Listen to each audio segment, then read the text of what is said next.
ప్రియతమ ప్రధాని శ్రీ నరేంద్ర మోడీ గారిని కేంద్ర మంత్రి వర్యులు బీజేపీ రాష్ట్ర అధ్యక్షులు కిషన్ రెడ్డి గారి గురించి కాంగ్రెస్ నాయకులు అద్దంకి దయాకర్, అంజన్ కుమార్ యాదవ్ గారు చేసిన అసభ్యమైన మాటలను తీవ్రంగా ఖండిస్తూ ఈరోజు సరూర్ నగర్ పిఎస్లో సిఐ సైదిరెడ్డి గారికి వారిపై తక్షణమే తగిన చర్యలు తీసుకుని ఎఫ్ఐఆర్ ఫైల్ చేయాలని డిమాండ్ చేయడం జరిగింది. గట్టిగా తుమ్మితే ఊడిపోయే చరిత్ర కాంగ్రెస్ పార్టీ నాయకులు ఈ రోజు నరేంద్ర మోదీ గారి పైన చేసిన అసభ్యకరమైన మాటలను ఖండిస్తూ సరూర్ నగర్ పిఎస్ లో సైదిరెడ్డి గారికి వివరించి వాళ్ళ పైన తక్షణమే చర్యలు తీసుకోవాలని చెప్పి విజ్ఞప్తి చేయడం జరిగింది. అద్దంకి దయాకర్ గారు అలాగే అంజన్ కుమార్ యాదవ్ గారు, మీరు నిన్న మాట్లాడే మాటలు ఎంత అసభ్యకరంగా ఉన్నాయి. కాంగ్రెస్ పార్టీ చరిత్ర గురించి అసలు మీరా మాట్లాడేది? దేశాన్ని విభజించి కేవలం ప్రధానమంత్రి కుర్చీ కావాలని చెప్పి కులం పేరు పైన మతం పేరు పైన దేశాన్ని విభజించి ప్రజలను మోసం చేసిన కాంగ్రెస్ పార్టీ చరిత్ర అది. కేవలం ప్రధానమంత్రి కుర్చీ కోసం అని చెప్పి ఎమర్జెన్సీని విధించి ప్రజలను పొట్టన పెట్టుకున్న చరిత్ర కాంగ్రెస్ పార్టీది.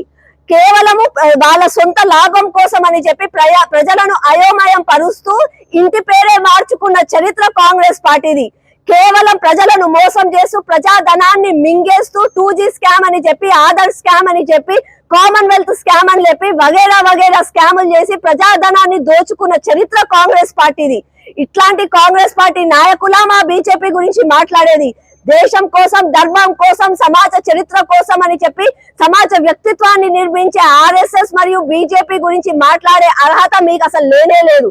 కాబట్టి ఈ రోజు వాళ్ళని ఖండిస్తూ, వాళ్ళ మాటలను ఖండిస్తూ, పొద్దున లేసే రాజ్యాంగం పుస్తకం చేతిలో పట్టుకొని తమాషాలు చేసే కాంగ్రెస్ నాయకులారా, నిజంగా దమ్ముంటే సోనియా గాంధీని, రాహుల్ గాంధీని ఈడీ విచారణకు పోయి నిజంగా వాళ్ళు తప్పు చేయలేదు అని అంటే వాళ్ళకు సహకరించి కడిగిన ముత్యం లాగా బయటికి రండి. అంతేగాని అంటే అంటే నోరుంది కదా అని చెప్పి, అధికారం ఉంది కదా అని చెప్పి రోడ్ల మీద కూర్చొని ప్రజలను తప్పుదోవ పట్టిస్తే ప్రజలు మిమ్మల్ని క్షమించరు. మిమ్మల్ని హెచ్చరిస్తూ ఈ రోజు అద్దంకి దయాకర్ కి అలాగే అంజన్ కుమార్ గారు కేంద్ర మంత్రి వర్యులను విభజిస్తూ మాట్లాడిన మాటలను ఈ రోజు మేము ఖండిస్తూ తక్షణమే వారి పైన చర్యలు తీసుకోవాలని చెప్పి సిఐ గారికి వివరించి వీడియోలు చూపిస్తూ వాళ్ళ పైన వెంటనే ఎఫ్ఐఆర్ ఫైల్ చేయాలని చెప్పి ఈ రోజు డిమాండ్ చేయడం జరిగింది.